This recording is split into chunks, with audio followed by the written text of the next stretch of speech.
So we are finding the point of intersection between line and curve. Let's say this is a quadratic curve. So it is something like -6 is a point of intersection at y-axis, so it's something like this. And x plus 2 is a line, which is something like it's going to intersect at 2.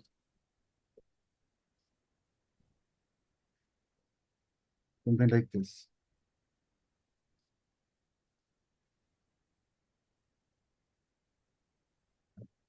So there must be So 2 even points. I got this only. Right. Okay. So let's see. I'm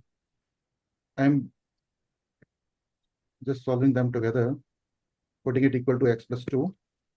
And this is now x square minus 2x minus 8 equal to 0. When I've taken x to the left side and 2 to the left side.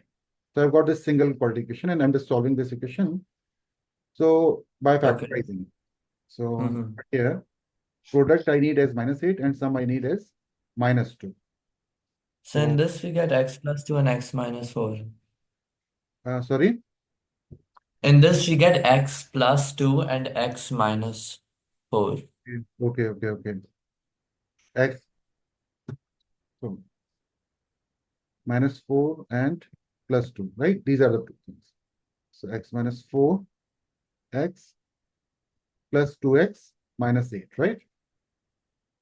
Yes, sir. X minus 4 and plus 2, x minus 4 equal to 0, x minus 4 and x plus 2 equal to 0. So we have two intersection points. So one is 4 and one is -2, right?